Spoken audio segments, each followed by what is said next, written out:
What's up, YouTube? It's your boy Stunner, and I just wanted to do a quick review of my Scuf Gaming Controller. Take that control freak off for right now. And just kind of tell you what I think and what I don't think. Let's find something to prop this guy up with. My Major League Gaming case will be just fine. Hopefully it'll stay without flipping over. Stay.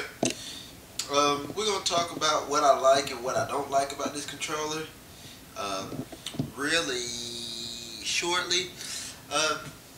But first let me tell you, I purchased this controller for research purposes. So I bought not the bottom of the line, but I guess it's the bottom of the line. Paid like 116 bucks for this particular controller, and when I got it, it felt pretty solid when I initially picked it up. I will admit that, and it still does feel pretty solid.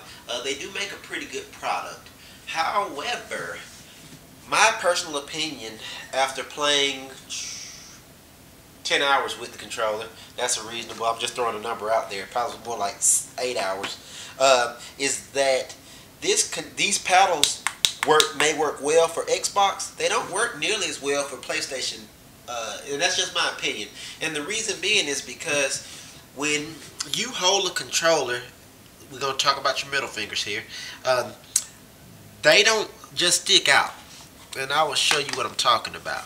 I'm holding this controller in a comfortable position, tactical flipped or just standard. But if you see, I have to have my bird finger out in order to make contact with the paddles, in order to do the knifing or the jumping, which is the X and the circle button. That to me is an issue. And the reason it's an issue is because I don't think that you have to really train your fingers and get a lot of muscle memory in order to hit these, because those fingers got to be out all the time. And I just don't think that you should have to do all of that. I think they should have probably, let me pull out my handy dandy screwdriver, probably should have put a button here and a button there, so that this side of your finger or you straight on could have accessed the button. They should have made a bigger point, because this paddle system, while it may work good for Xbox, sorry about that, while it may work good for Xbox, I don't know 100%.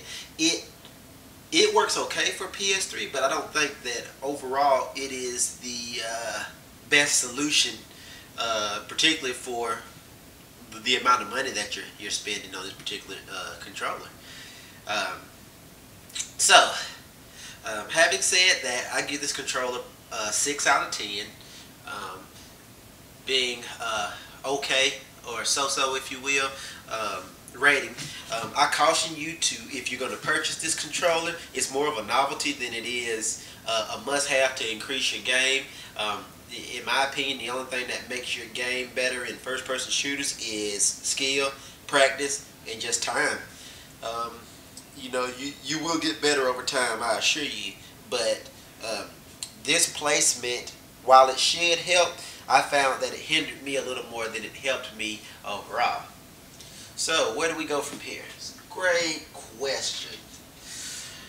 As you can see here, I've got my camo, camo controller completely torn to pieces. Here's the front, and the part you care about is the back, which is over here. It's torn to pieces, and if you look right there, there's a little black dot, and there's a little black dot on the other side. And what I plan to do is modify this controller and make my own version of a Scuf controller, but make a better one. Something that I think that you guys will appreciate, and something that I think is a superior product to this product. Now, the disadvantage is I will not be able to take that controller to MLG tournaments unless I get express permission and maybe try to start marketing myself like Scuf did. But who gives a shit? I'm not a pro gamer. I don't have any aspirations to be a pro gamer. I just want to be the best I can be and be really good. And if I go to a tournament or something, you know, I want to be able to hold my own. And again, that comes through practice, time, and greater skill, not a controller and having 2 extra buttons on the back. As I stated earlier, that does help, but that's not what makes you the gamer that you are. So, I'm gonna put the Scuf controller, unless you like really have to have the funky paint job and everything, in the buy at your own risk column. I don't think it's a bad thing to buy. I also don't think it's, I personally don't think it's worth the money, especially for you guys. If you got $100 sitting out there, and actually 100, at least 110, you can't get it for under 110. Buy a headset. Buy something that you can use over and over and over again for multiple uses versus this controller. I think it's fine. If you want to, fall into the placebo thing and drink the Kool-Aid and say, hey, I just got to have it. If you have to have it, have it. Otherwise, I probably wouldn't. I would, spend my money elsewhere on the game or on an accessory of some sort. Anyway, guys, that's all I got for this particular review of the Scuf. Oh, one thing before I forget. One thing that I did like is the little metal pieces. Let me zoom in so I can show them to you. Those little metal pieces right here that's under the L2 and R2, those are great. And I think that they will be helpful to figure out how they did that. So when I do this other video, which will be a surprise, and one of the first on YouTube to my knowledge, I'm going to do an autopsy of the Scuf controller and actually show you what it looks like on the inside. Stick around for that. But I will see how they did that, and I will definitely incorporate that in some of my future designs, because I think that they had some really good ideas, and some things I do like, other things I don't. I also like the no slow buttons. Really good job with that too. I'm going to be looking at that when we do the autopsy of this controller and see how different that is from the standard.